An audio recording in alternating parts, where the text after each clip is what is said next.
अभी मुझे एक बात बताओ, अगर मैं यूनिट की बात करूं, ठीक है, किसकी बात करूं मैं, अगर यूनिट की, अगर मैं केपी की यूनिट की बात करूं तो ये क्या है, प्रेशर यूनिट क्या होती है, ATM, ATM raise to the power, pressure है ATM raise to the power n4 divided by PA, क्या है, प्रेशर है, ये भी एटीएम में rays to the power n1, और पीबी में मेरे पास क्या है, प्रेशर है, एटीएम होगा rays to the power n2, तो ATM raise to the power n3, ATM n4, ये सब होगा, तो ओवरऑल क्या होगा, ATM raise to the power n3 plus n4 minus n1 plus n2, ये वैल्यू किसके बराबर है, डेल्टा एनजी के बराबर है, तो केपी की जो वैल्यू होती है वो बराबर होती है एटीएम, मतलब इसकी यूनिट है, वैल्यू नहीं है, किसकी है, यूनिट है, raise to the power delta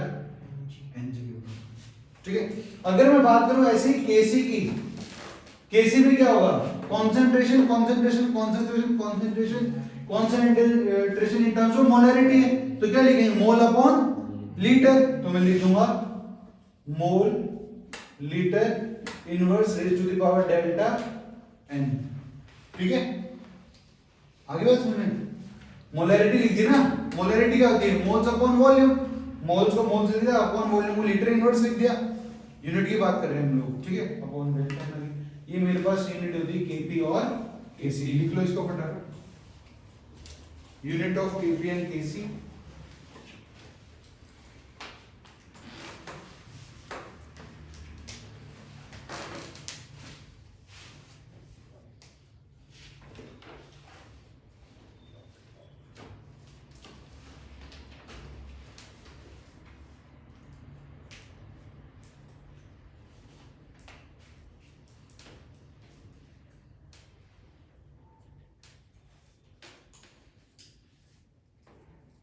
लिखिए, हेडिंग डालो, कैरेक्टरिस्टिक्स ऑफ इक्विलिब्रियम कांस्टेंट,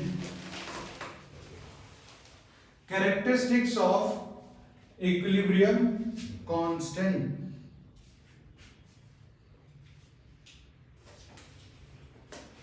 जो इक्विलिब्रियम कांस्टेंट है के हम लोगों ने यहां पर निकाला है, इसकी कैरेक्टरिस्टिक्स की बात करेंगे कुछ चीजें, ठीक है।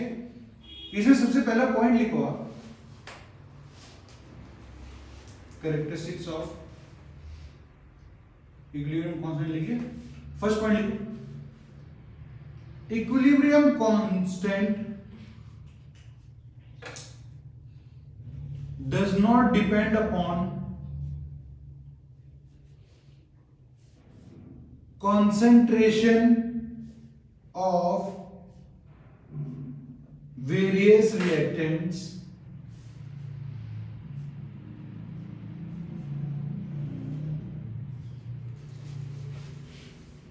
comma presence of catalyst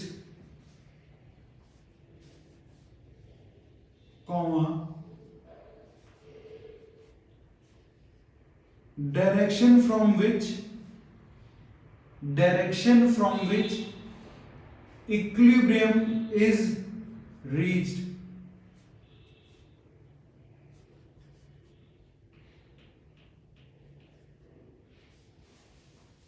ठीक है। देखो मैंने क्या लिखा है, पहले बार पढ़ना जो हमने नीचे लिखा हुआ है कि इक्विलिब्रियम कांस्टेंट इन सब चीजों पे डिपेंड नहीं करता। पहले क्या लिखा है, कंसंट्रेशन।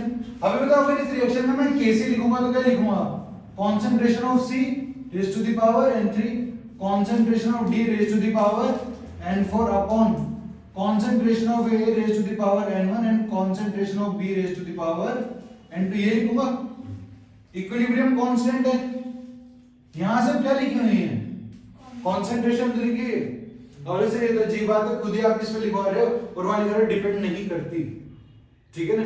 ये किस पे डिपेंड करी, देखो ये जो इक्विलिब्रियम कांस्टेंट है डिपेंड कर रहा है concentration of product upon concentration of reactant के ऊपर।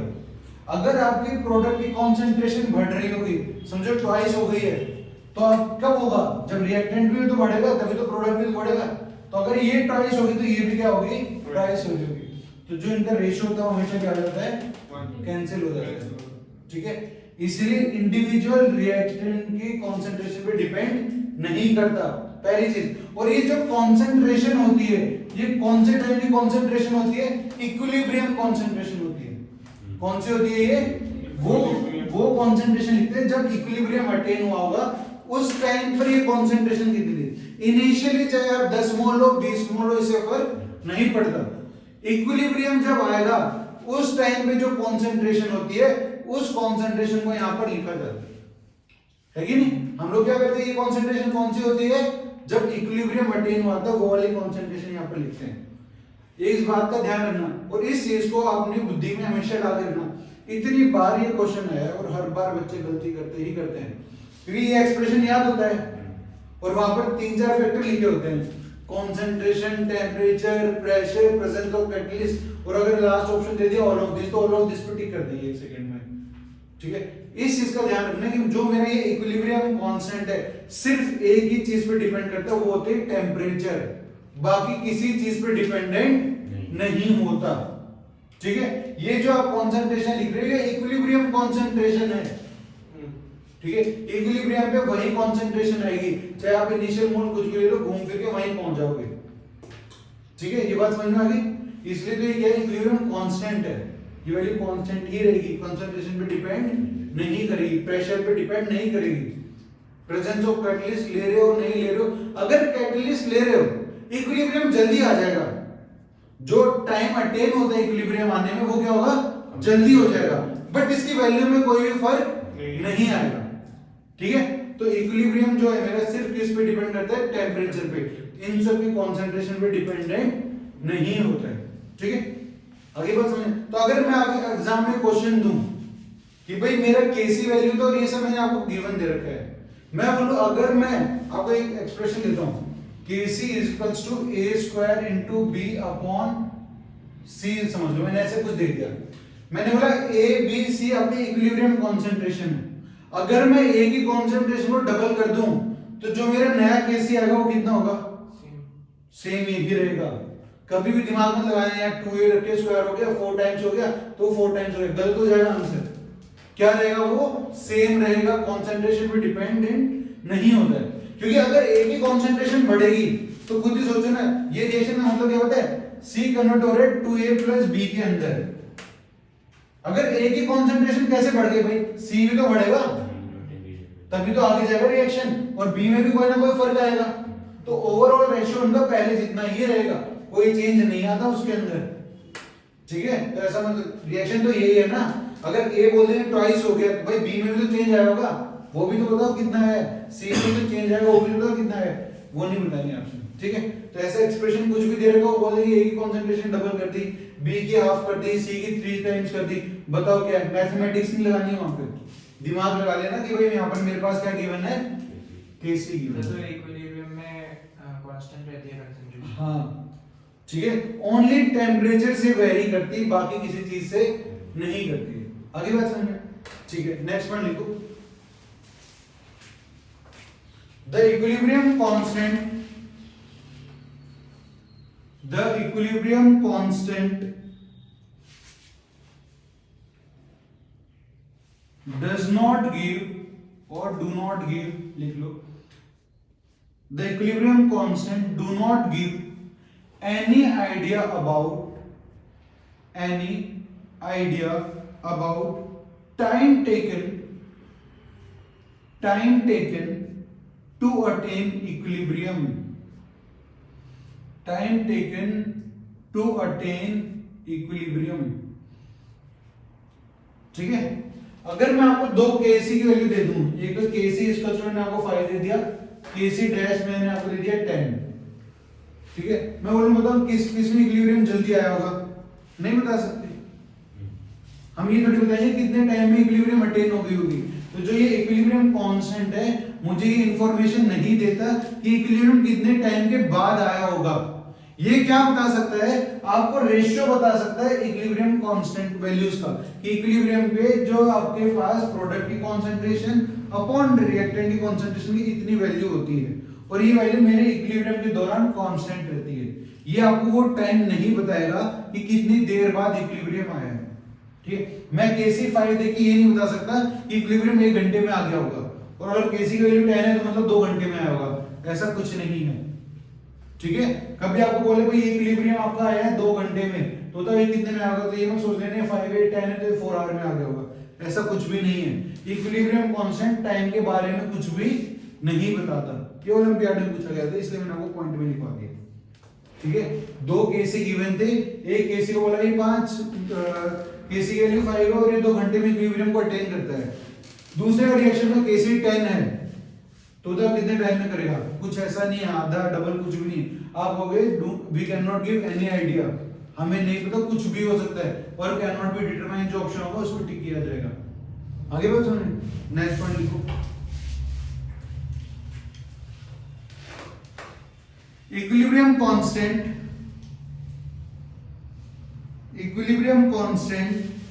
Depends on the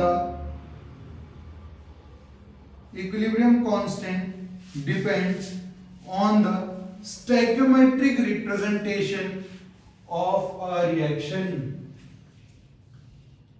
Depends on the stoichiometric representation of a reaction.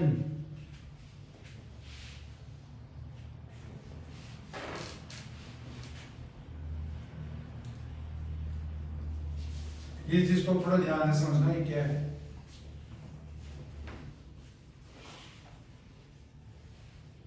देखिए, देखो अब ध्यान से समझो क्या बताना चाह रहा हूं यहाँ पे। मैं एक ही रिएक्शन लेता हूं, ठीक है, हमने एक रिएक्शन लिया, 2HI gas converts into H2 gas plus I2 gas. ठीक है, ये रिएक्शन अपने पास जो कि बैलेंस्ड है। अगर मैं यहां का इक्विलिब्रियम कांस्टेंट लिखना चाहूं तो Kc लिखूंगा, Kp भी लिख सकता हूं, Kc लिखते तो क्या लिखेंगे, concentration of H2 into concentration of I2 upon concentration of HI का स्क्वायर।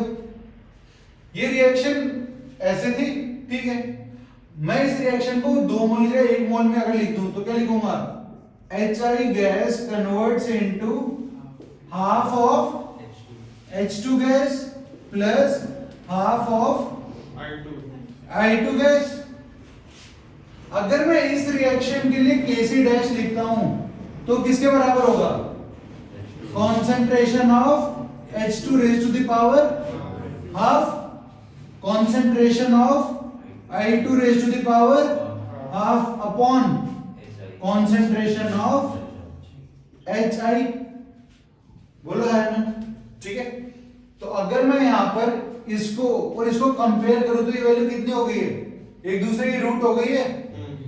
क्या मैं लिख सकता हूं ये वैल्यू इसकी रूट है कि नहीं। अगर मैं इसका अंडर रूट डाल दूं तो उसके बराबर आ जाएगी, तो मैं लिख सकता हूं Kc dash equals to root of Kc है। बोला है ना। तो यहां से एक बात मुझे क्या समझ में आती है कि आप रिएक्शन को कैसे लिख रहे हो इसके ऊपर मेरा इक्विलिब्रियम कांस्टेंट डिपेंड करेगा। अगर आपने हाफ से मल्टीप्लाई कर दिया तो यहां पर क्या हो गया, रूट हो गया, ठीक है। अब ये दोनों केस एक दूसरे से क्या होंगे, डिफरेंट होंगे। अगली बात समझ में, तो आपको इस चीज का ध्यान रखना है कि आप इक्वेशन को किस तरीके से लिख रहे हो, उसी तरीके से मेरे केसी की वैल्यू भी क्या कर जाती है, चेंज हो जाती है, ठीक है। इतनी बात समझ में आ गई। अब देखो, अब 2-3 चीजें हम यहां पर देखेंगे। अगर आपको एक चीज ऐसे लिख रखी है तो समझ में आ गया, ठीक है। अगर मैं आपको बोलूं मैंने इस रिएक्शन को किस नंबर से मल्टीप्लाई किया है, हाफ से, तो कितना हो गया, अगर मैं इस रिएक्शन को k से मल्टीप्लाई करता तो यहां पर क्या k लिखा होता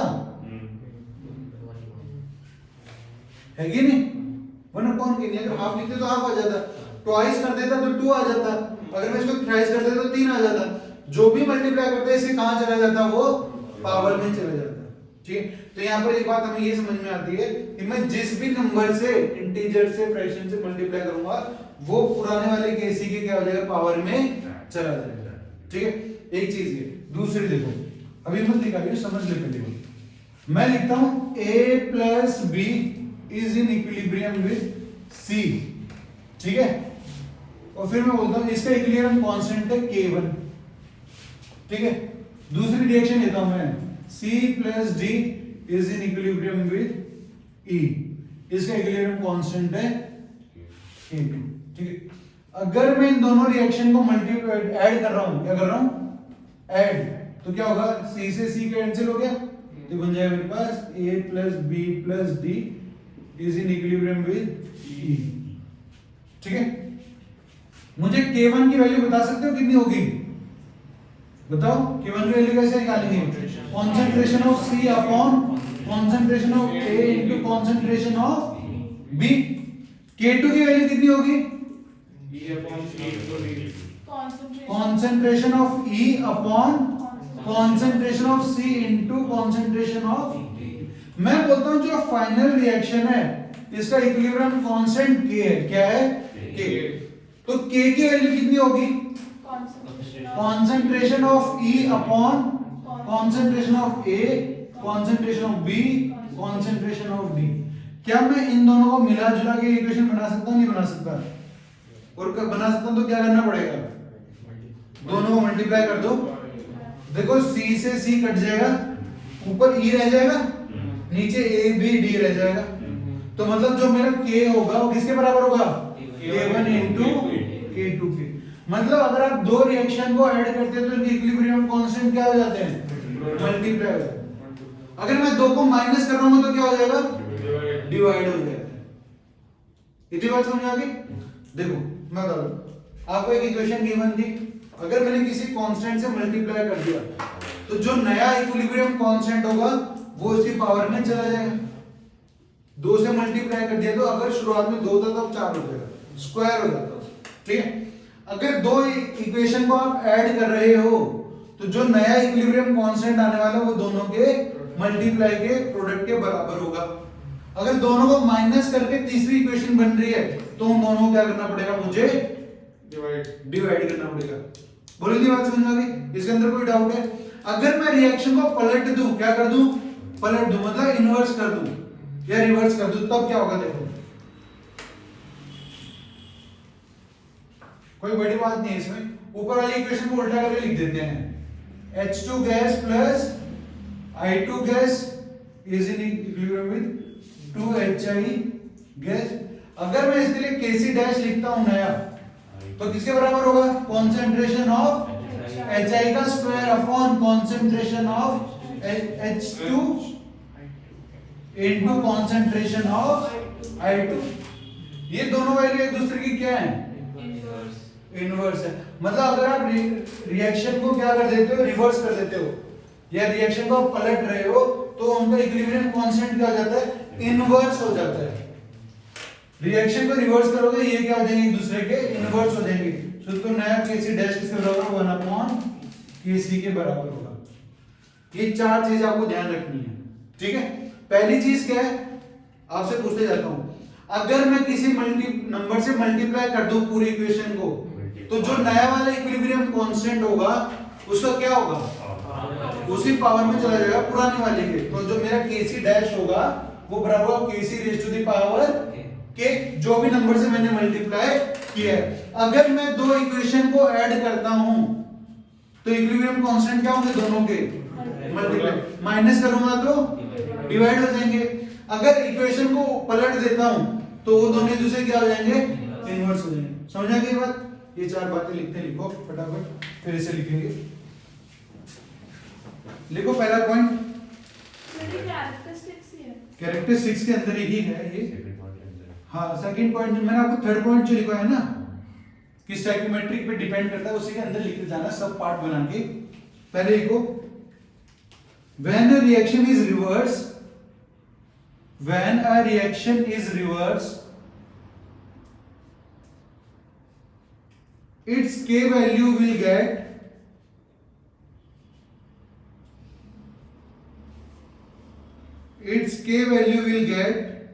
मतलब क्या होगा, इनवर्स। लिख लो, its K value will get inverse, ठीक है। सेकंड पॉइंट लिखो, if a reaction is multiplied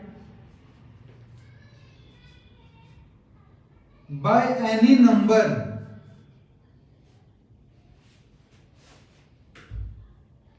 then that number goes to the power of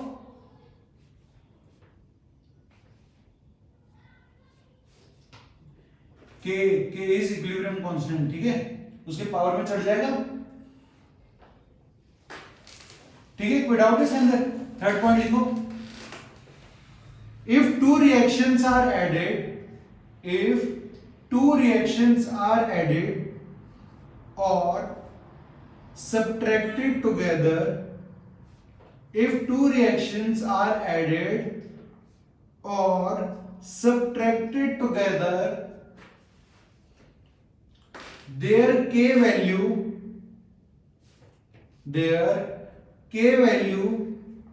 gets multiplied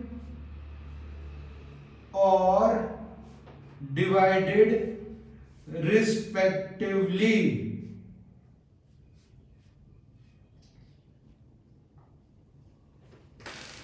ठीक है, ये बात समझ में आ गई? नेक्स्ट पॉइंट लिखो, ये पॉइंट से खत्म हो गए, हमने ऊपर 3 पॉइंट लिखे थे मेन, तो 4th पॉइंट लिखो अब बना के, equilibrium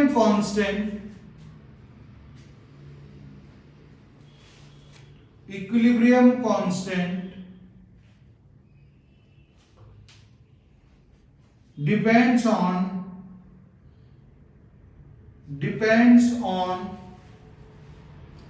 temperature, depends only on temperature and do not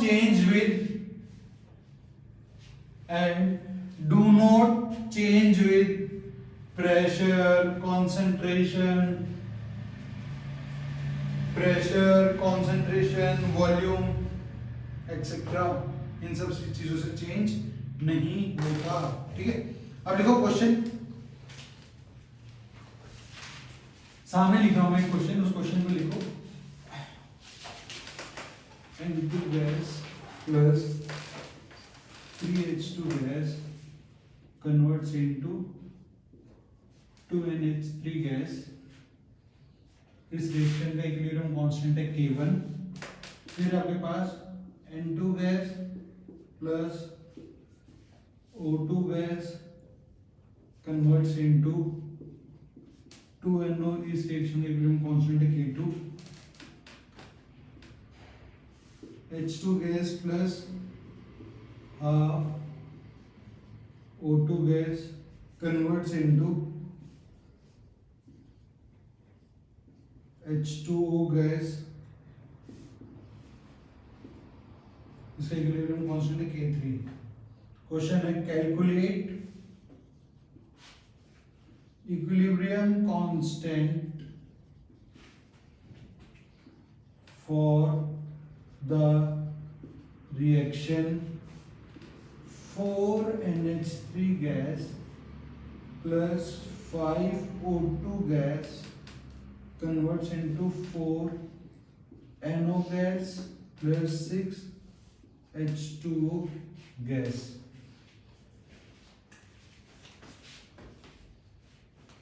करोगे शुरू। आपको 3 इक्वेशन गिवन है, सम डाउन डन पे कुछ भी लगाओ, और जो फाइनल इक्वेशन गिवन है उसका इक्विलिब्रियम कांस्टेंट निकाल के बताओ।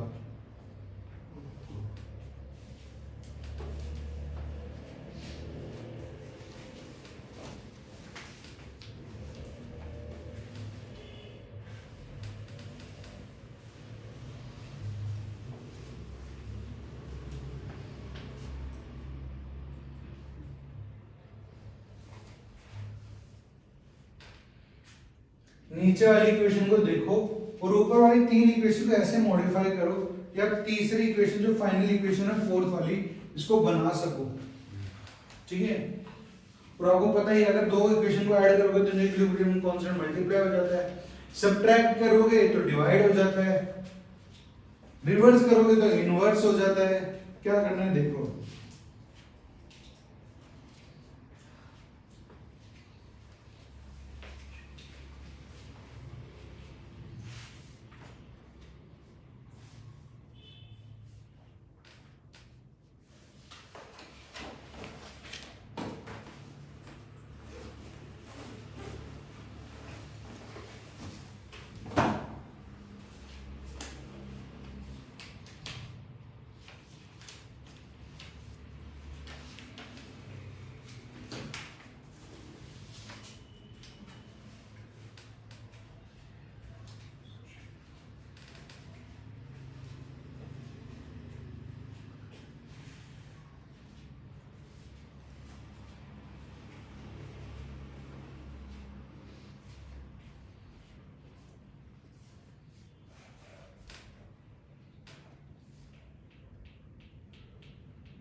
फाइनल जो इक्वेशन उसको देखो, उसके अंदर क्या क्या चीजें हैं, और उसको फिर ऊपर वाले तीनों को मॉडिफाई करो।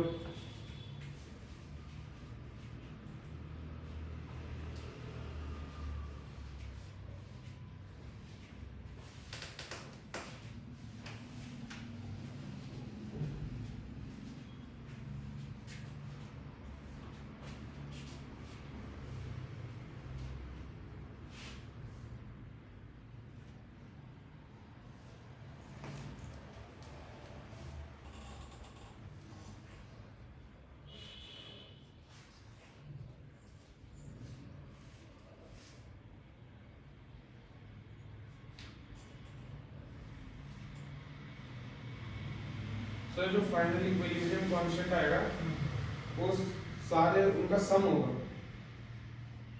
तुम पहले तीन इक्वेशन को ऐसे मॉडिफाई करो कि उनको सम या सब्ट्रैक्ट करके इस इक्वेशन को बना पाओ। ये तो मेंटल एबिलिटी का क्वेश्चन है। वो तो हो गया, वो हो गया। क्या क्या किया बता।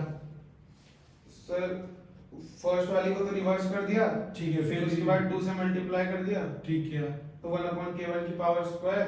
ठीक है, फिर सेकंड वाली को 5 से मल्टीप्लाई कर दिया, ठीक है, और जो थर्ड वाली को नहीं को 5 से मल्टीप्लाई कर दी। क्यों? 5/2 के लिए यहाँ पर 5/2 आ तो गया, बट ऊपर वाले 10 भी तो हो गया, नीचे 10 का है।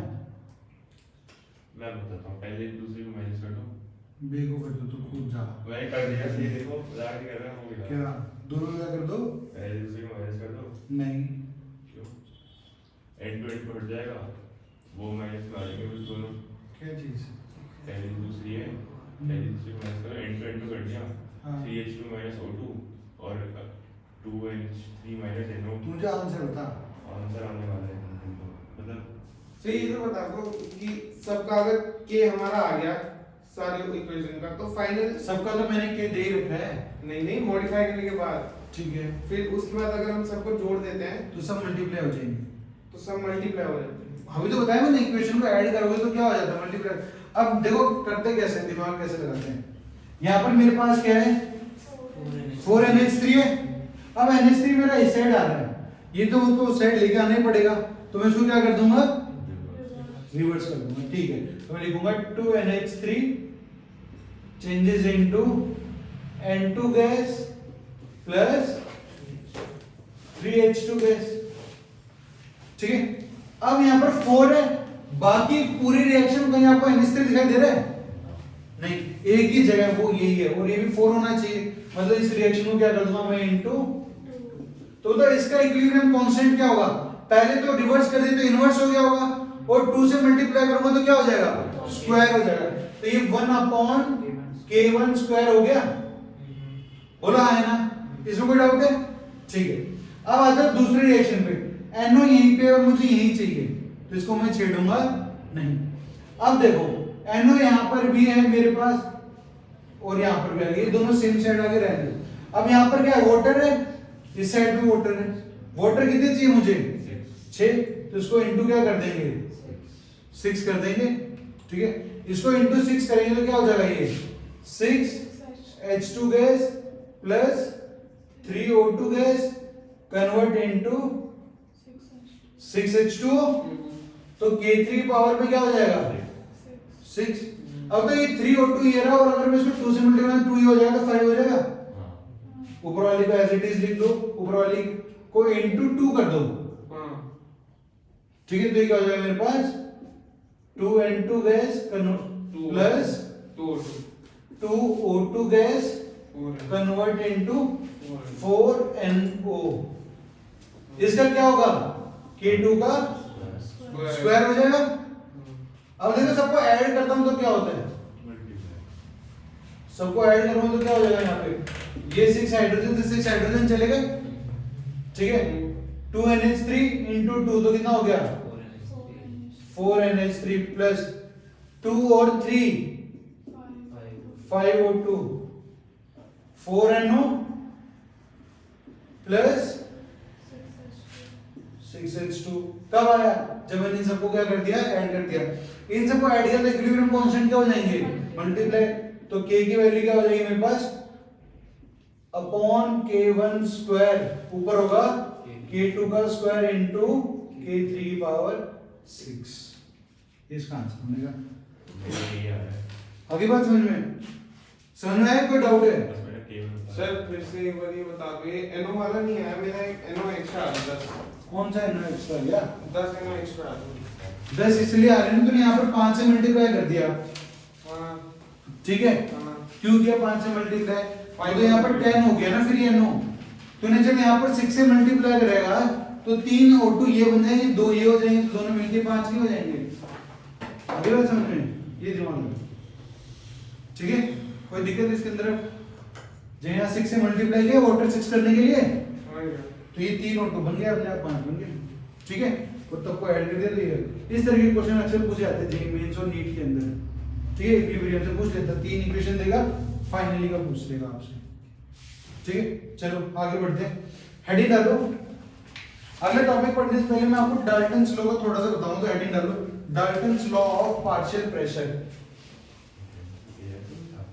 हाँ ये में ही था।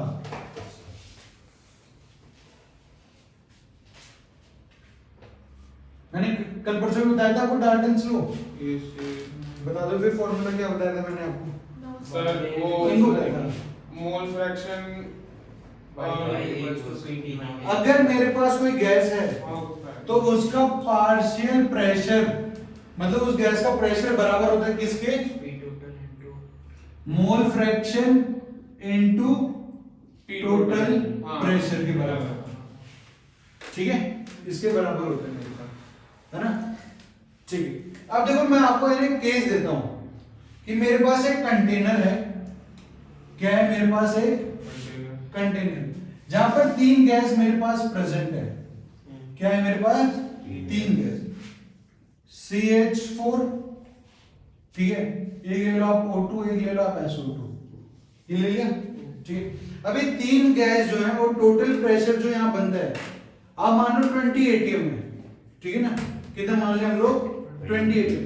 अगर तीनों गैस का मिला के मैं कहता हूं टोटल जो प्रेशर आ रहा है वो कितना आ रहा है 20 atm आ रहा है, तो हर गैस से कितना कितना प्रेशर लग रहा होगा, ये होता है, ठीक है। आगे बात समझ में, भाई टोटल प्रेशर गिवन है ना, और आपको क्या गिवन है कि भाई टोटल मिलके 20 atm प्रेशर लग रहा है, मुझे जानना है कि तीनों का क्या हो पार्शियल प्रेशर जानना हो, और आपको कुछ कंडीशन गिवन हो सकती है। अब देखो हमने इस फॉर्मूले को जो ऊपर लिखा है ना, उसको आप ऊपर वाला फॉर्मूला लगा के भी निकाल सकते हो, वो आपको कंडीशन भी देगा कि सबका इक्वल मास है या सबका इक्वल मोल है, तब बताओ। हम शॉर्टकट तरीका भी सीखेंगे। अगर मेरे को प्रेशर निकालना है किसका, मीथेन का, तो मैं क्या करूंगा, मोल फ्रैक्शन ऑफ मीथेन, तो इसको N1 लिख लेता हूं, ठीक है। अब कौन क्या करूंगा, N1 plus N2 plus N3 into total pressure करूंगा, किसी करूंगा प्रेशर ऑफ मीथेन CH4 निकालने के लिए। अगर मेरे को प्रेशर ऑफ क्या निकालना O2 तो क्या करूंगा moles of N2 upon N1 plus N2 plus N3 into P total जो कि 20 ATM है, बोलो है ना। फिर मैं अगर पार्शियल प्रेशर ऑफ SO2 निकालने की सोचता हूं तो क्या करूंगा N3 upon N1 plus N2 plus N3 into P total, बोलो है ना। अगर मैं इन तीनों का रेशियो ले लूं, क्या ले लूं रेशियो, तो यहां पर ये कैंसिल ये कैंसिल ये कैंसिल हो जाएगा, P टोटल कैंसिल हो जाएगा। तो ये रेशियो किसके बराबर आ रहा है N1 N2 N3 के, मतलब जो ये प्रेशर है किस में डिवाइडेड होगा, इनके मोल्स के रेशियो में डिवाइड होगा। किस में डिवाइडेड होगा मोल्स के रेशियो में डिवाइड। समझ में आ रही बात?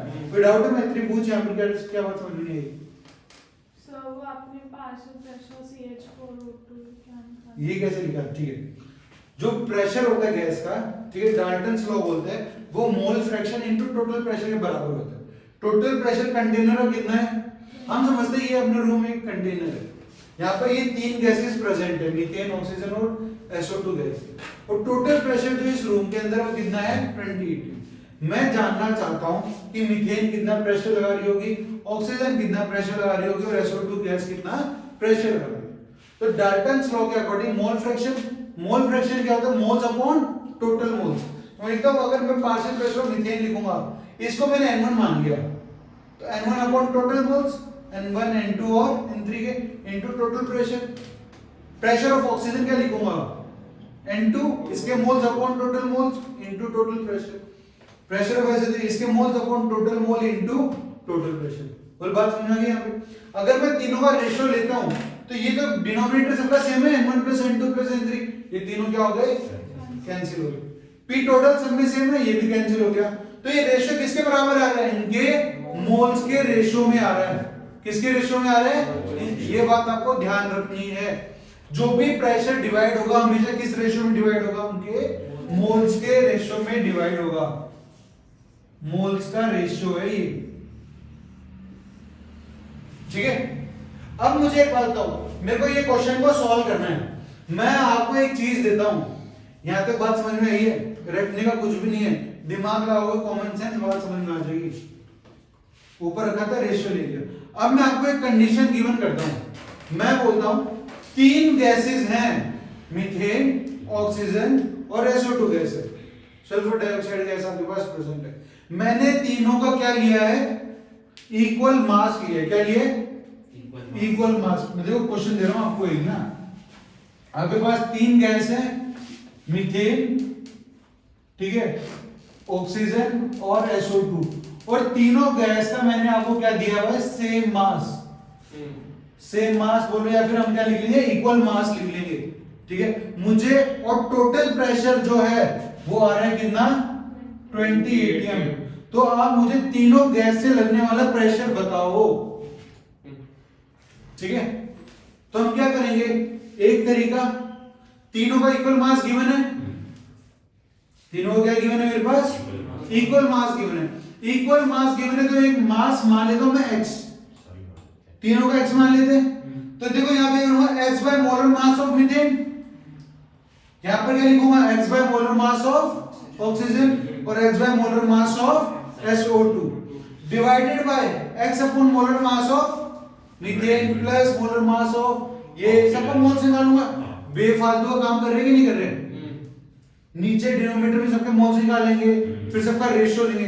अरे इतना टाइम तो होता है पेपर में करने के लिए, जब मुझे पता है कि ये जो प्रेशर बटेगा 20 ATM वो उनके कौन से रेशियो में बढ़ने वाला है, मोल्स के रेशियो में बढ़ने वाला है। तो अगर मुझे तीनों का मास गिवन है, मान लो x और x, और मोल्स का रेशियो सेम होता है, तो given mass upon molar mass होगा तो मोल से रेशियो आएगा। तो मीथेन का मास कितना होता है, कार्बन का 12 ये और इसका 4 16, ऑक्सीजन का कितना हो जाएगा 32 और इसका कितना हो जाएगा 32 प्लस 32 ये हो गया मेरे पास 64। ये रेशियो भी सबका सेम रहेगा।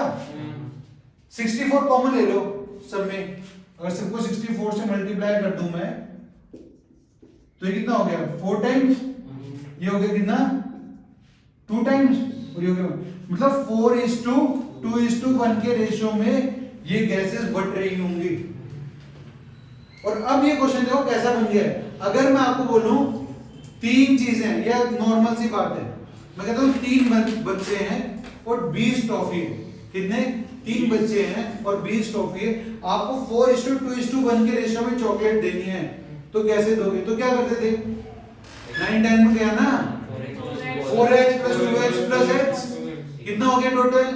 20 इसको 20 कर देंगे, दे दोगे 7x × 20, x की वैल्यू निकालने कितनी आ जाएगी? 20/7। तो इसका कितना आ जाएगा? 4x था, तो 4 × 20/7। इसका कितना हो जाएगा? 2 × 20/7। और इसका कितना हो जाएगा मेरे पास? 1 × 20/7। इस पूरे तामझाम से बचने का तरीका मेथड वाइज करते तो क्या करते? बात समझ में जो अक्षर क्या किया हम लोगों ने यहाँ पे? एक तरीका क्या होता, दूसरे तरीके से करके देखते हैं। जो यहाँ पर हमको नॉर्मली करना होता है ना, देखो पार्शियल प्रेशर ऑफ CH4 निकालते तो कैसे निकालते? गिवन मास x मान लिया upon molar mass of methane कितना है? 16 upon x/16 plus x/32 plus x/64। ये तो वैल्यूज आसान थी, ठीक है ना? क्लोरीन होता तो यहाँ पर आप अलग वैल्यू लिखते 65.5 लिख रहे होते, ठीक है ना? सबसे अलग अलग वैल्यू लिखते कि नहीं लिखते यहाँ पे, ठीक है? इनटू टोटल प्रेशर कितना है? 20। यहाँ से कैलकुलेट करते हैं हम लोग। फिर दूसरी चीज निकालते हैं क्या? ऑक्सीजन ऊपर लिख दिया x/32 डिवाइडेड बाय ये सब करते हैं इनटू 20। इन सबसे बढ़िया मुझे सीधे से एक बात पता है भाई, ये सीधे किसमें होंगे? मोल रेशियो में होंगे। और जब ये सारे मोल रेशियो में होंगे तो given mass x upon molar mass का रेशियो निकाल लिया, तो ये गैस इस रेशियो में डिवाइडेड है। रेशियो पता चल गया, रेशियो को आप मल्टीप्लाई कर दो इनके इस नंबर से, आपको प्रेशर आ जाएगा। आगे बात समझ, दोनों तरीके समझ में आएगी नहीं है? तो आपको इस बात को ध्यान रखना, क्योंकि एग्जाम में कभी कभी क्या गिवन होगा, ध्यान से सुनो, कभी बोलेगा तीनों गैसेस इक्वल मोल में प्रेजेंट है, तब प्रेशर बताओ। कभी बोलेगा सबका गिवन मास सेम है, तब बताओ। कभी बोलेगा तीनों का परसेंटेज सेम है, तब बताओ। आई बात सुने? अलग अलग चीजें पूछ सकता है, तो आपको मोल रेशियो के बराबर होगा। ये बात मुझे समझानी थी आपको, ठीक है? इसको लिख लो फटाफट। ये लिखना मोल फ्रैक्शन सेम होता है, ये लिख लेना बस, इतने में आपको समझ जाओगे। तो परसेंटेज सेम में कैसे करते हैं? जब सबका मास अगर परसेंटेज सेम है तो इसका मतलब उनका मोल परसेंटेज भी सेम होगा, ठीक है? मास निकालेंगे।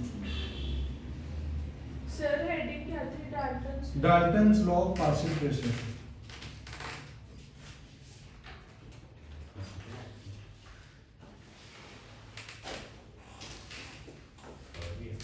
क्या जिस चीज के मैंने बुलाया था वो तो अब शुरू करूंगा।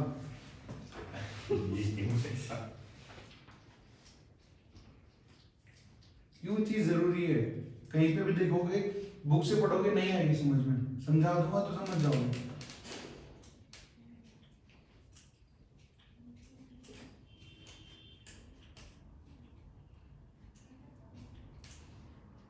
इलेक्ट्रोकेमिस्ट्री जब पढ़ेंगे फिर फायदा मिलेगा आपको।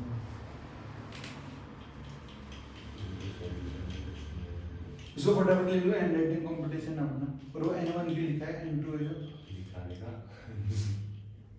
सर इलेक्ट्रोकेमिस्ट्री बड़ा टफ लगता है। कुछ नहीं है, जब तक न्यूमेरिकल सॉल्व करोगे तब वो इजी हो जाएगा। प्रैक्टिस नहीं कर रखी, मेन चीज ये है, ठीक है? फिजिकल चैप्टर का यही है कि अगर क्वेश्चन प्रैक्टिस करोगे तो इजी हो जाता है, वो कुछ भी नहीं होता उसमें। वही कल परसों हम जब न्यूमेरिकल कर रहे थे तो आसानी तो होते हैं, बट क्वेश्चन को पढ़ के ऐसा लगता है पता नहीं क्या पूछ लिया इसके अंदर। ये टोटल पीटी के बराबर होंगे क्या? अगर हम इसको 4x 2x 1x ले लें तो हाँ। इक्वल टू पीटी हो जाएगा। हाँ, टोटल प्रेशर जो गिवन हो, ठीक है, ठीक है? लिख लिए? कोई डाउट है इसके अंदर? ना Heading develop calculation of Kp and Kc for various reaction. Heading develop calculation of Kp and Kc for various reactions.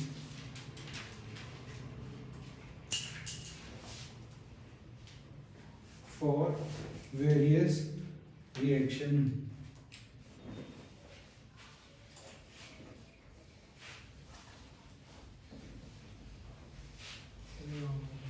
ठीक है, लिखो दो तरीके होते हैं, पहला है मोल मेथड और दूसरा होता है डिसोसिएशन कांस्टेंट मेथड।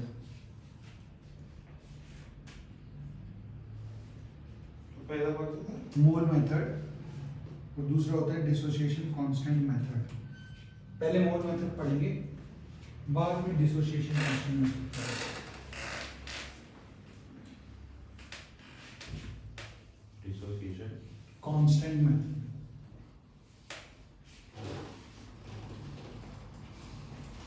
ठीक है, इतनी बात समझ में? अब चीजों को बहुत ही ध्यान से समझना है, ठीक है। एक बार मैं आपको समझाऊंगा और आपको एक बार में ही समझ में आ जाएगा। हम सबसे पहले पढ़ रहे हैं मोल मेथड को, केपी और केसी कैलकुलेट करने के लिए। अभी तक हम लोगों ने सिर्फ एक्सप्रेशन लिखा था, कैलकुलेट नहीं किया था, ठीक है। अब हम क्या करेंगे, कैलकुलेट करके देखेंगे। मैं पहला केस ले रहा हूं जब हमारे पास डेल्टा एनजी की वैल्यू कैसी हो, जीरो। कैसी हो, जीरो, ठीक है। एक इक्वेशन लिखता हूं मैं यहां पर, 2HI gas converts into H2 gas plus I2 gas. क्या इस इक्वेशन का डेल्टा एनर्जी जीरो है, नहीं है? इसका 1 + 1 2, 2 - 2 0 है, ठीक है। मैं बहुत ध्यान से समझना, आइए सबके सामने देखने लग जाए। T = 0 इनिशियल टाइम की बात है, ठीक है। मैंने बोला मैंने ये लिया A मोल, कितना ले लिया? A मोल ले लिया। अब जब A मोल मैंने लिख दिया तो क्वेश्चन के अंदर क्या गिवन हो सकता है? क्वेश्चन के अंदर बोलेगा 20 ग्राम ले लिया। अरे ग्राम से मोल तो कन्वर्ट कर लोगे ना, ठीक है। तो हमने क्या लिख दिया यहाँ पर, A मोल हम लोगों ने ले लिया। अब इनिशियल टाइम पे क्या प्रोडक्ट बन गया होगा? नहीं बना होगा। अभी तो मैंने सिर्फ क्या लिया, ये इतना लिया, मैंने लिखा ये हो गया 0 और ये भी कितना हो गया, 0। अब मैं बात कर रहा हूं T = T इक्विलिब्रियम की, किसकी? जब इक्विलिब्रियम क्या हो गया, अटेन हो गया होगा, ठीक है। रिएक्टेंट कुछ कम हुआ होगा, प्रोडक्ट कुछ बन गया होगा। मैं लिखता हूं A - X, X खत्म हो गया इसमें से, मतलब X मोल चले गए। इसके 2 मोल से कितना मोल बनता है? इसके 2 मोल से ही कितना बनता है? 1 से कितना बनेगा? X से कितना बनेगा? x/2। आई बात समझे? 2 से बना 1 से बना हाफ, x से बना x/2। तो ये कितना हो जाएगा मेरे पास? x/2 और ये भी कितना हो जाएगा मेरे पास? x/2। ये तो क्या है, तीनों के मोल्स है, कंसंट्रेशन थोड़ी है, ये तीनों के क्या है, मोल्स है। अगर मैं इनकी कंसंट्रेशन लिखूंगा तो क्या लिखूंगा? मोलैरिटी, क्या? मोल्स अपॉन वॉल्यूम कर दूंगा। तो अगर मैं इक्विलिब्रियम पे मोलैरिटी लिखने जा रहा हूं तो मैं लिखूंगा इनके मोल्स अपॉन वॉल्यूम, तो कितना हो जाएगा? A - X/V। बोलो क्या वॉल्यूम सबकी सेम होगी, अलग अलग होगी? अरे जिस रिएक्शन में करवा रहे हो कंटेनर में तो सेम ही है, बजाय क्लोज कंटेनर में करवाते हैं। इक्विलिब्रियम कहां कराते हैं? क्लोज कंटेनर में होता है, कंटेनर का वॉल्यूम तो सेम ही होगा, उसी में रिएक्टेंट है और उसी में क्या है, मेरा प्रोडक्ट है, तो सबका वॉल्यूम सेम। तो ये कितना हो जाएगा? X/2V और ये भी कितना हो जाएगा? X/2V। लोग क्या करते हैं, मोल निकालने के बाद रेशियो ले लेते हैं और फिर उनको गलत हो जाता है, ठीक है। इतनी बात समझ में आ गई। अब मैं निकालता हूं इसके लिए Kc। क्या निकालूंगा? Kc की वैल्यू किसके बराबर होगी? Concentration of product upon reactant. इसकी H2 की कंसंट्रेशन लिखूंगा कितनी है? X/2V है, मैं लिखूंगा X/2V इनटू क्या होगा? X/2V। बहुत बढ़िया, अपॉन A-X/V का होल स्क्वायर लिख दूं। क्या ये नीचे V² और यहाँ V दिखाई दे रहा है? क्या हो जाएगा? कैंसिल हो जाएगा। तो V और ये दोनों V क्या हो गए मेरे? कैंसिल हो गए। तो यहां से क्या बचा? x² अपॉन 4A - X का होल स्क्वायर। बोला है ना? अगर मेरा डेल्टा Ng 0 है तो क्या मैं लिख सकता हूं? Kp = Kc RT delta Ng। अगर ये 0 है तो RT की वैल्यू कितनी होगी? 1। तो Kp Kc कैसे आने चाहिए? बराबर आने चाहिए। तो यहां से बात कहते हैं भाई Kp और Kc तो आपके बराबर आने चाहिए। अब हम निकाल के भी देखेंगे कि बराबर आते हैं या नहीं आते, ठीक है, इतनी बात समझ में। अगर आपको क्वेश्चन में गिवन होगा V volume of container 2 litre 4 litre 5 litre कुछ भी गिवन हो, हमने इस तरह से क्या कर लिया, हमने इक्विलिब्रियम कांस्टेंट निकाल लिया। अब मैं क्या निकालना चाहता हूं, इसका Kp निकालूंगा। क्या निकालूंगा? Kp। देखो आज से पहले मैं आपको सिर्फ एक्सप्रेशन लिखवा रहा था, आज मैंने आपको क्या बताया, और ये जनरल तरीका बताया मेरे को क्वेश्चन सॉल्व करने का। आपको बोलेगा 10 ग्राम गिवन है, 50 ग्राम 100 ग्राम कुछ भी हो, अरे रिएक्टेंट चेंज हो सकता है, गिवन मास भी चेंज हो सकता है, मोल्स निकालने का तरीका तो वही रहेगा, given mass upon molar mass, और ये प्रोसीजर भी एज इट इज ही रहेगा, चाहे कोई सा भी इक्वेशन हो, कुछ भी हो, कोई भी रिएक्शन हो पूरा इक्विलिब्रियम का, इसी प्रोसीजर से चलोगे आपका आंसर आ जाएगा। ठीक है, अब देखो मैं निकालता हूं Kp, उसके लिए भी मैं लिखता हूं यहां पे। ठीक है, ये सब चीजें लिखी हुई है यहां पे। सेम रिएक्शन के लिए मैं क्या निकाल रहा हूं, Kp। आपको एक चीज बस एक्स्ट्रा गिवन होगी कि pressure of the container given होगा, मतलब P टोटल हमें क्या होगा, गिवन होगा क्वेश्चन के अंदर ही, इतना वॉल्यूम है, इतना प्रेशर क्वेश्चन में लिखा होता है, उसके लिए टेंशन लेने की जरूरत नहीं। मैंने अपनी इक्वेशन लिखा क्या, 2HI gas converts into H2 gas plus I2 gas. ठीक है, इतनी बात समझ में आ गई? ओके, मैं बोला T इज इक्वल्स टू 0 पर इसका A मोल था, ये था 0 और ये भी कितना था, 0। T इज इक्वल टू जब इक्विलिब्रियम आया तो ये कितना हो गया, A माइनस x, ये कितना हो गया था, x बाय 2, और ये भी कितना हो गया था, x बाय 2। ठीक है, अब मुझे Kp रियली क्या चाहिए, सबका पार्शियल प्रेशर चाहिए।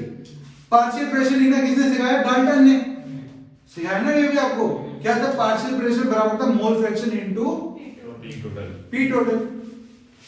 अब यहां पर मेरे तीनों के इक्विलिब्रियम पे मोल प्रेजेंट है, मैं यहां से अगर टोटल मोल्स निकालना चाहूं तो बताओ कितना होगा, सबको ऐड कर दो तो कितना होगा, A minus x plus x by 2 plus, क्या ये वैल्यू कैंसिल हो गई? तो टोटल नंबर ऑफ मोल्स किसके बराबर आ गए मेरे, A के बराबर आ गए। बोलो है ना। अब मैं लिखूंगा हर गैस का पार्शियल प्रेशर, क्या लिखूंगा, पार्शियल प्रेशर।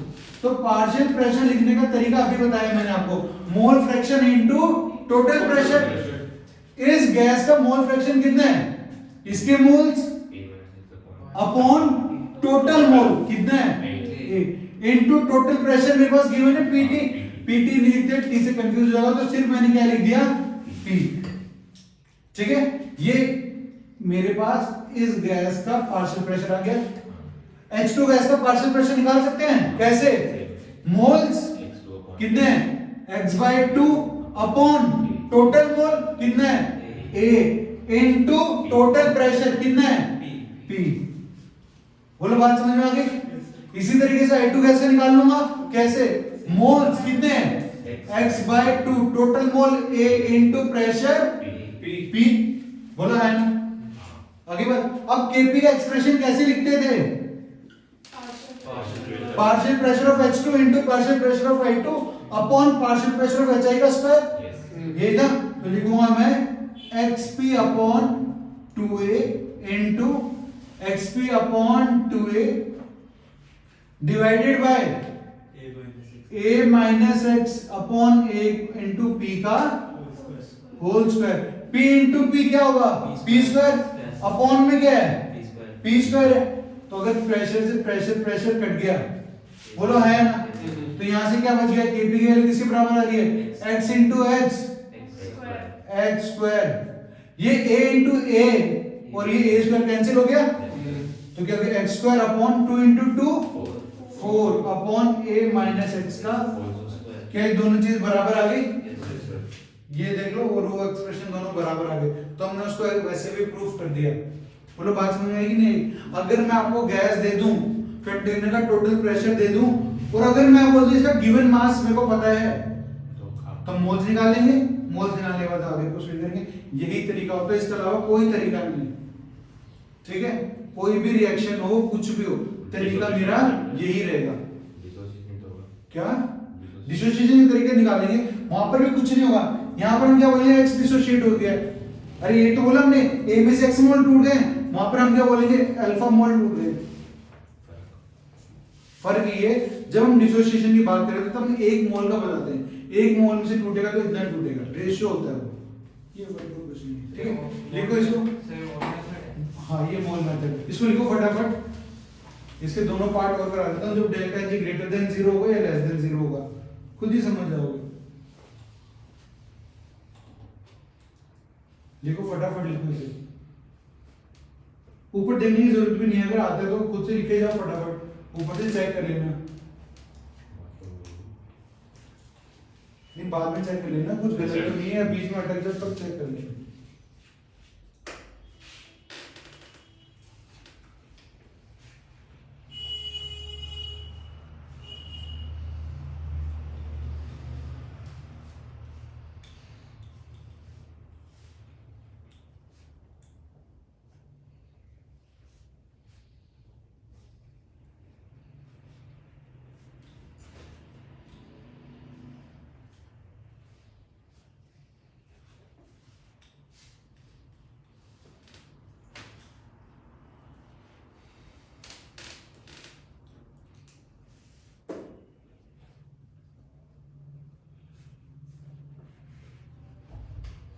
इसको लिखो फटाफट। देखो फिर एक चीज पूछूंगा जिसमें सारे फंसोगे, फिर पूछ ही क्यों रहे हो? जो पता है ना तो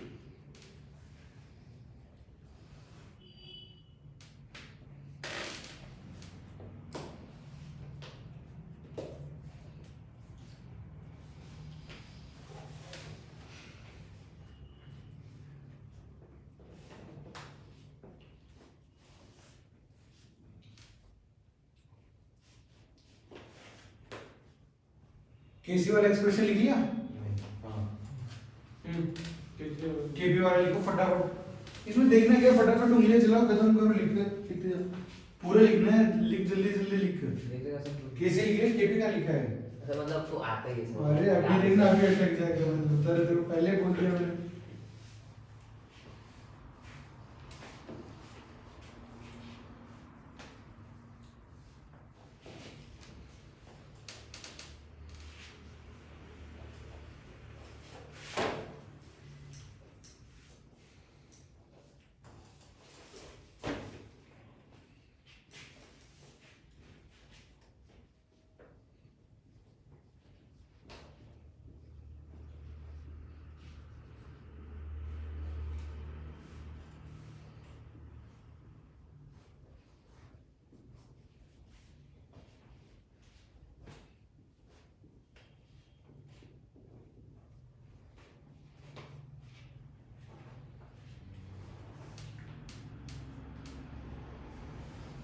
लिख लिया?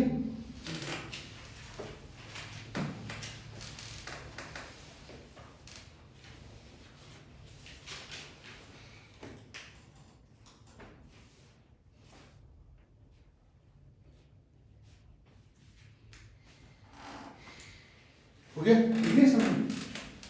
ठीक है।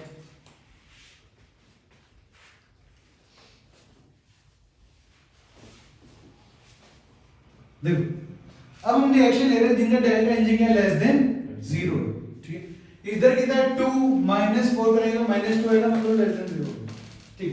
अब मैं बोलता हूं t इज इक्वल्स टू 0 पर इनिशियल टाइम पर क्या कर दिया मैंने, दोनों के मोल्स ले लूंगा, ठीक है। अब वहां दो केस बनते, या तो दोनों का सेम लूं या अलग अलग ले लूं मोल्स, ठीक है। इसके मोल अलग लूं, इसके मोल अलग लूं, इस तरह कुछ भी कर सकता हूं मैं, ठीक है। मैंने बोला, ध्यान से सुनना, इसके A मोल ले लिए और इसके कितने ले लिए, B मोल्स ले लिए, ठीक है। इसके कितने इनिशियली कितने होंगे, 0। भाई मैं आपको दूंगा ना रिएक्टेंट कितना कितना लिया है मैंने, हो सकता है ये इसके 3 टाइम्स 3 A के बराबर और होगा भी, ये इसके 1 मोल के साथ इसके 3 मोल चाहिए, तो A इक्वल्स टू 3B हो सकता है, कोई बड़ी बात नहीं है। अब देखो मैं बोलता हूं T equals to T equilibrium आया, क्या आया, T equals to T equilibrium आ गया। मैंने बोला A में से कितने मोल जाएंगे, X, B में से कितने जाएंगे, इसके 1 मोल के साथ 3 मोल रिएक्ट करके तब ये 2 मोल बनेगा।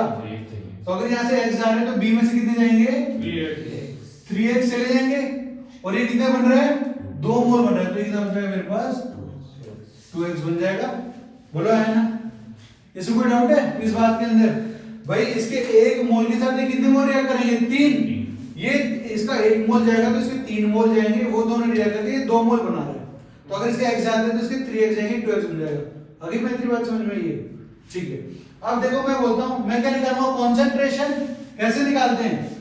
a minus x upon v, b minus 3x upon v, और ये हो जाएगा 2x upon v। बोलो है ना? अब मैं kc लिख सकता हूं आराम से। मैं अगर kc लिखने जाऊं तो kc की वैल्यू कैसे लिखूंगा? देखो मैं लिखूंगा यहां से kc बराबर हुआ मेरे पास क्या? 2x upon v का स्क्वायर, ठीक है, upon a minus x upon v का power 1 into b minus 3x upon v का होल क्यूब। इसको सिंप्लीफाई कर देते हैं, ठीक है। तो ये क्या हो जाएगा? ये तो v स्क्वायर है और नीचे v क्यूब है, v की पावर 4 हो जाएगा, क्यूब ये तो v स्क्वायर ऊपर आ जाएगा। ये बराबर हो जाएगा मेरे पास 4x square v square upon a minus x into b minus 3x का kc, ठीक है। ये एक्सप्रेशन आ गया, इसमें कोई डाउट है? 4x square v square upon a minus x b minus x का होल क्यूब। सर वो a minus x by v क्या है? क्या ये है ना N2 की कंसंट्रेशन, मोलैरिटी है, मोल्स अपॉन वॉल्यूम, मोलैरिटी हो गया, ठीक है। अब मुझे एक बात बता, मुझे एक बात बता, अगर मैं वॉल्यूम का डबल करूंगा तो KCl क्या होगा? कुछ नहीं होगा, ठीक है। इस बात को ध्यान रखना है। अगर इस तरह का एक्सप्रेशन भी गिवन हो, Kc निकालने के बाद मैं यहाँ पहुंचता हूँ, अगर मैं वॉल्यूम को ट्वाइस कर दूं तो ये मत सोचना v यहाँ ऊपर लिखा v स्क्वायर है, ट्वाइस कर दूंगा तो Kc 4 हो जाएगा, ऐसा नहीं होगा। Kc मेरा चेंज हो जाएगा। अब क्यों होगा ऐसा सोचो, ये जो आप कॉन्सेंट्रेशन लिख रहे हो ना, ये चेंज हो जाएगी सबकी, इक्विलिब्रियम कांस्टेंट सबकी जो कॉन्सेंट्रेशन होगी वो क्या होगी? अब चेंज होगी, नई कॉन्सेंट्रेशन बनेगी और उस पे दोबारा इक्विलिब्रियम स्टेबलाइज्ड होगा। आई बात समझ में अंदर? तो ये चीज है, इस चीज का आपको ध्यान रखना है। तो इसका Kc मैंने निकाल लिया यहां से, ठीक है। अब मैं क्या निकालने जाऊंगा? Kp निकालते हैं। तो Kp निकालेंगे तो भाई equation N2 gas plus 3H2 gas convert into 2NH3 gas. मैं लिखता हूं T = 0 पर इसके A मोल थे, इसके B थे, इसके कितने थे? 0। T = जब इक्विलिब्रियम है, मुझे क्या गिवन होगा? टोटल प्रेशर गिवन होगा, ठीक है। तो मैं लिखूंगा भाई इसमें से A में से x गए, B में से कितने गए? 3x, और इसके कितने बन गए? 2x। टोटल मोल्स लिख दो कितने होंगे? n टोटल किसके बराबर होगा? A minus x plus B minus 3x plus 2x। इतने टोटल मोल्स प्रेजेंट है मेरे पास, तो ये बराबर जाएंगे किसके? A plus B minus 2x के बराबर। इतने मेरे टोटल मोल्स वहां प्रेजेंट होंगे, ठीक है। अब मैं हर गैस का क्या लिखूंगा? पार्शियल प्रेशर लिखूंगा। तो इसका पार्शियल प्रेशर कितना होगा? इसके मोल्स कितने हैं? Upon total moles A plus B minus 2x into pressure. ये इसका पार्शियल प्रेशर आ गया। इस तरह इसका लिखूंगा क्या होगा? B minus 3x upon A plus B minus 2x into total pressure, ठीक है। इसका लिखूंगा तो क्या हो जाएगा? 2x upon A plus B minus 2x into ये इसका प्रेशर है। तो Kp जब मैं लिखूंगा तो Kp का एक्सप्रेशन हो जाएगा 2x upon A plus B minus 2x into P का square upon A minus x upon A plus B minus 2x का into P power 1 into B minus 3x upon A plus B minus 2x की power 3, तो यहाँ P भी आ जाएगा। फिर इसको solve कर लेंगे, जो आंसर आएगा अपने पास Kp आ जाएगा, ठीक है। इतनी बात समझ में आ गई? तो अब देखो क्या चीजें गिवन होगी, ध्यान से सुनो भाई। एग्जाम में क्या क्या गिवन होगा आपको? ऐसे कोई इक्वेशन दे रखी होगी, आपको ये इक्वेशन दे रखी होगी, या तो आपको क्वेश्चन में क्या गिवन होगा, केपी गिवन होगा। क्या गिवन होगा, केपी। केपी गिवन होगा, ए और बी तो मुझे पता ही होंगे, तो यहां से क्या निकाल सकते हो, केपी गिवन है, ए बी पता होगा, टोटल प्रेशर पता होगा, तो एक्स की वैल्यू निकाल लेंगे। और जब एक्स की वैल्यू आ जाएगी तो क्या मैं इक्विलिब्रियम पे तीनों के मोल्स बता पाऊंगा? अरे जब एक्स की वैल्यू यहां रख देंगे तो सबके मोल्स पता चलेंगे। प्रेशर पूछता है तो यहां रख देंगे, सबका प्रेशर बता दूंगा। बोलो है ना। बाय चांस आपको ए और बी गिवन है और वो आपको बोले कि भाई यहाँ पर जो आपका अमोनिया बन रहा है वो 4 मोल बन रहा है। कितना बन रहा है? इक्विलिब्रियम जब आए तो 4 मोल बन रहा है, तो आप इसको 1200 किसके बराबर कर दोगे? 4 मोल के बराबर कर दोगे। तो एक्स की वैल्यू कितनी आ जाएगी? 2। और जब एक्स की वैल्यू 2 आ जाएगी तो आपको हाइड्रोजन गैस का भी इक्विलिब्रियम पे वैल्यू पता चल जाएगी और इसकी वैल्यू भी पता चल जाएगी, है कि नहीं? उस टाइम पे क्या होगा, आपको ए बी और एक्स पता है, आपसे क्या पूछा जाएगा? केपी पूछा जाएगा। आई बात समझ में? आपको घुमा फिरा के इसमें से जो भी चीजें गिवन होगी या तो केपी पूछ देंगे या फिर एक्स गिवन होगा। ए बी और पी तो आपको हमेशा गिवन होगा। बाय चांस समझ लो आपको ये प्रेशर ही दे रखा तो क्या गिवन करेंगे? आपको ए देगा, बी देगा, एक्स देगा और केपी देगा और पूछेगा टोटल प्रेशर बताओ सिस्टम का कितना है, तो क्या करेंगे? हम लोग रख देंगे इस एक्सप्रेशन के अंदर। तो इसलिए मैंने आपको यहाँ पर वैल्यूज रख के क्वेश्चन नहीं कराया।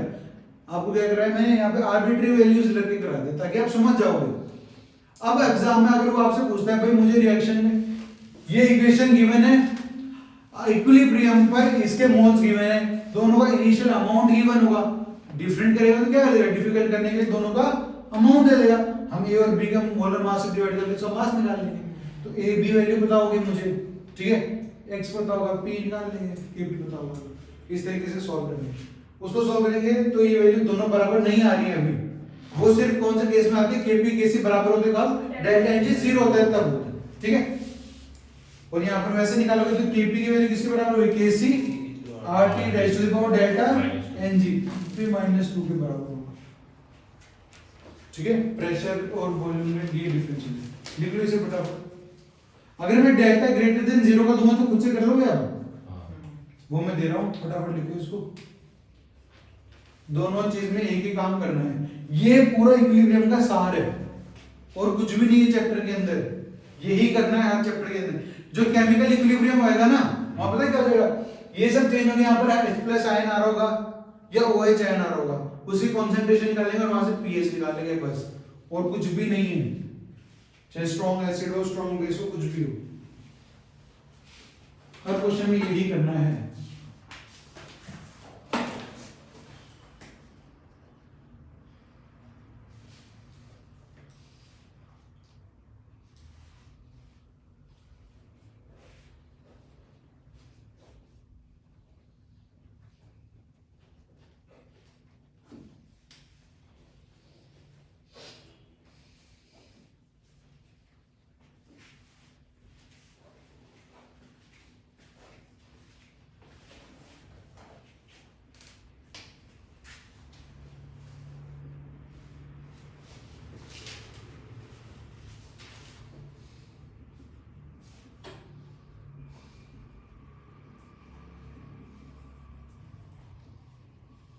ये आपको खुद से करना है।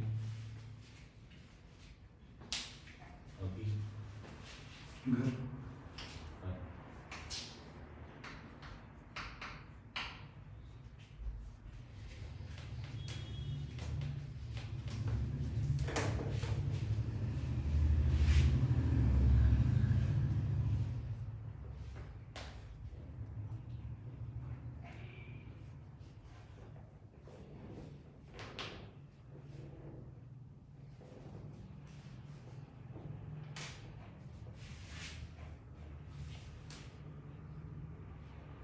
यहाँ से देखिए जी मेंस में कुछ ना कुछ पक्का मिल जाएगा आपको।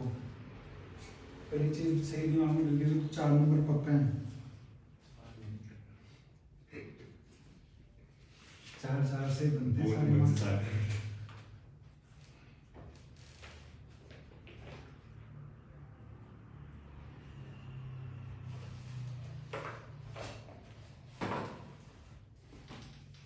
पहले पेपर में कट ऑफ क्लियर कर लें तो कम से कम एडवांस में बैठ सकते हैं। एडवांस में बैठ के क्या करेंगे? कुछ नहीं बैठ तो सकते हैं। कट ऑफ क्लियर करने से कोई ऐसा फायदा नहीं है।